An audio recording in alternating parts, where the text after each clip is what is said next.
chat. If you guys want to answer your question, go ahead, ask it. I guess. So we got a lot of people in here. We got Wes Jones. JJK ending is so bad, people might as well stop reading / watching. I'm just gonna skip the rest of that because I think it's spoilers. Sorry, we can read it if you want, but in his head probably.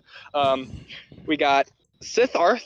But by the way, from what I've heard, from what I've heard, I agree. Do yourself a favor. I'll skip the part. You might as well do yourself a favor and drop it and pretend it has whatever ending you'd be happy with. JDK, something. I love it. That's hilarious. Yeah, because I know it's like 5 chapters left, or probably like 4 or 3 at this point, with like a bajillion things they have to cover that apparently they just aren't going to cover. And like, I don't know, apparently the Sukuna fight is ending or ended already. And it's the worst thing ever. And like you said, there's no theme, or they ruined the point of JJK or whatever. You said something like that recently. It's whatever. I know. I can't wait for you to catch up. Arth. Oh my god. You keep saying that. Sitharth says, speaking of Shibuya, I've asked this question before. Oh, hey, here's a perfect Q&A. So, to others, but which is the better sealing character moment?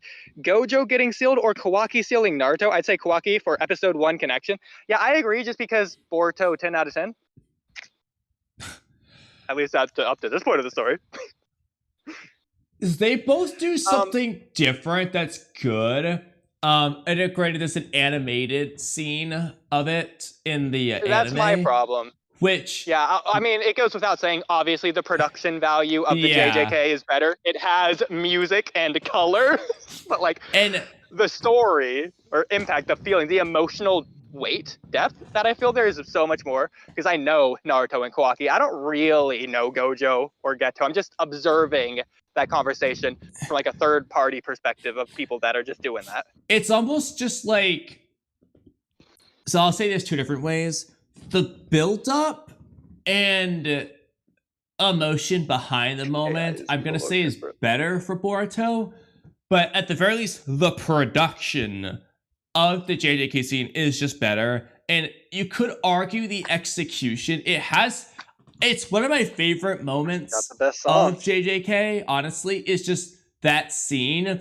Just like Geto pops out, Gojo. Like they did a good job with, like, for example, these are things I wish the Boruto manga did, where they have Gojo's like in his mind flashing back, thinking about Geto and all this stuff. And it just adds a good emotional resonance for people, especially like if you like JJK, you actually watched Hidden Inventory, knew it wasn't the same, you knew it was a flashback, you know. Yeah. So yeah, it was produced well. Like I really liked that scene for JJK, but what it doesn't have is that whole chapter 1 flash forward scene, the building up to the moment when Kawaki does this, and you really got to see Kawaki and Naruto together for way longer than Gojo and Geto. You really just have that one arc for Gojo, the mini arc.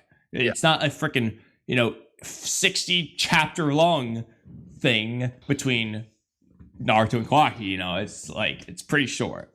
So they both have their pros and cons. If the Kawaki scene can be animated and produced in a way like the Gojo Geto scene, that would be awesome. But I don't know if they'll do that or not. It's 412 and it's just coincidence. That's what I'm saying, bro. You'll never know. Yeah.